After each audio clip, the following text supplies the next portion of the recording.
Kisah ini adalah kelanjutan dari part 1 dan 2 dari kisah aku dan adik iparku. Maka sebelum tonton video ini, pastikan teman-teman sudah menonton part sebelumnya agar teman-teman tidak gagal paham.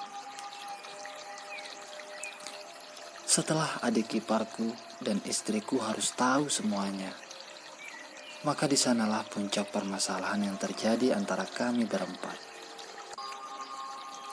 Bersyukur saat itu kami masih bisa merahasiakan aib yang menimpa keluarga kami. Singkat cerita, pulanglah adikku bersama istrinya. Sementara aku dan istriku sudah tak harmonis lagi. Ketidakharmonisan kami berjalan lumayan lama. Sampai 1 tahun semua itu harus kulalui. Penyesalan yang mendalam pada diriku yang telah mengecewakan mereka hanya karena aku tak bisa mengontrol diri, kini menyelimuti hari-hariku. Akhirnya membuat aku berubah menjadi sadar dan tahu mana yang hak dan mana yang batil. Beberapa bulan kemudian, istriku terlihat mulai aneh dan jauh berbeda dengan sebelumnya. Yang dulunya penurut padaku dan jarang bersolek, kini ia lebih terlihat menarik dengan dandanannya yang sangat mencurigakan aku. Namun saat itu bagiku tak penting, karena masih banyak pekerjaan yang harus aku utamakan. Hari demi hari berlalu, kabar tak wajar terdengar di telingaku. Diam-diam ternyata istriku bersama adikku sudah sering ditemukan keluar bareng oleh temanku. Namun cerita itu tak serta-merta aku terima, karena aku sangat percaya dengan sifat dari adik kandungku yang selama ini sangat menghargai aku sebagai kakaknya. Dalam hati kecilku berkata, tidak mungkin ia setega itu. Beberapa hari kemudian, lagi-lagi temanku menceritakan tentang istriku. Maka sebagai seorang suami, aku akhirnya menanyakan baik-baik kepada istriku.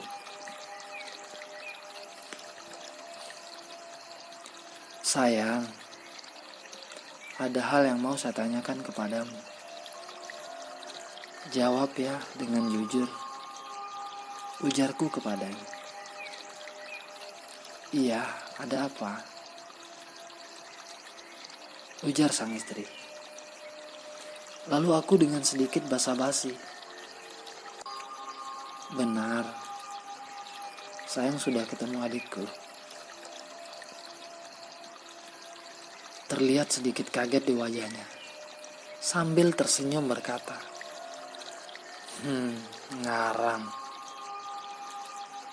Ngarang saja sayang. Jangan mengarang indah, ujarnya kepadaku.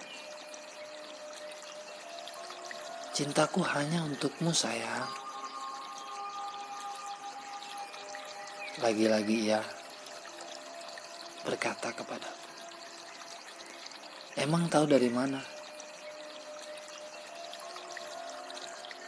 Lanjutnya bertanya kepadaku. Lalu aku akhiri dengan, enggak, cuma salah lihat kali ya.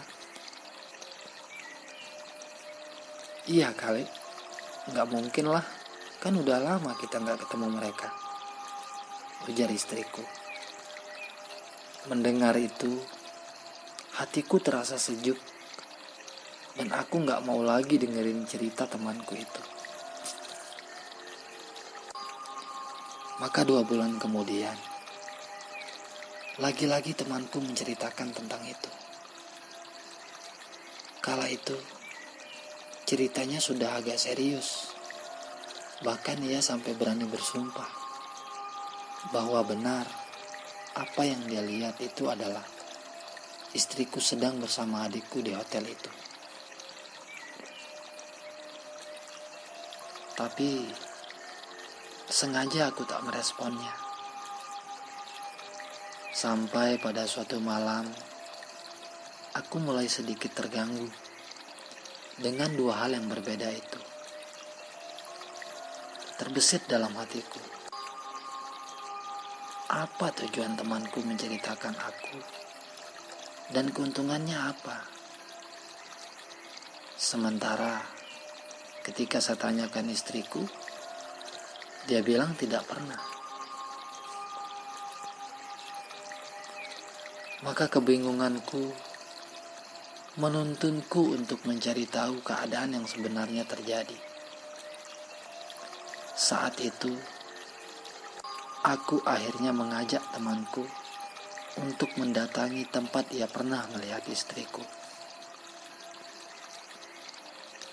Singkat cerita, sesampai kami di sana, ternyata kenyataan pahit itu harus kuterima.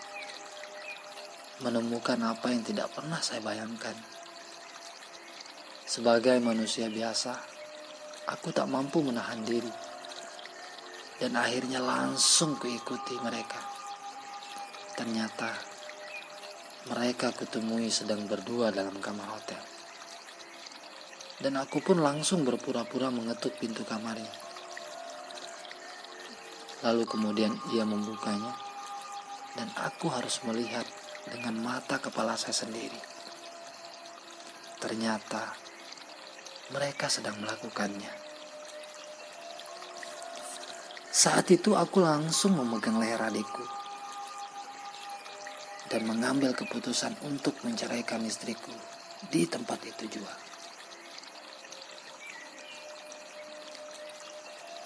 Kabar itu tak bisa adikku sembunyikan dari istrinya. Satu hari kejadian itu berlalu, ia pun tahu dan mengambil sebuah keputusan untuk bercerai jua dengan adikku. Begitulah kejadiannya. Aku berpisah dengan istriku dan adikku berpisah dengan istrinya. Kisah ini mengajarkan aku dan kita semua arti sebuah karma. Bahwa benar karma itu ada dan akan kita terima. Baik yang kita lakukan, maka baik pula yang akan kita dapatkan. Sebaliknya buruk yang kita lakukan, buruk pula yang akan kita temukan. Dan ingat, jangan pernah membalas keburukan dengan keburukan. Seperti yang terjadi dalam kisah ini ketika istriku dan adikku membalas keburukanku dengan keburukannya. Maka yang terjadi adalah kami sama-sama jatuh ke jurang kehancuran. Kita akhiri kisah ini dengan beberapa kata. Tak ada gading yang tak retak. Tak ada manusia yang sempurna. Percayalah, apa yang kita tanam, itu yang kita tuai. Apa yang kita lakukan, itu yang akan kita dapatkan.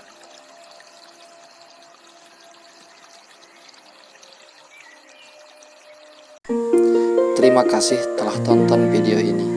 Kisah-kisah yang ada di video ini murni kisah nyata kehidupan. Karena itulah pesan kami, ambil positifnya, buang jauh-jauh negatifnya.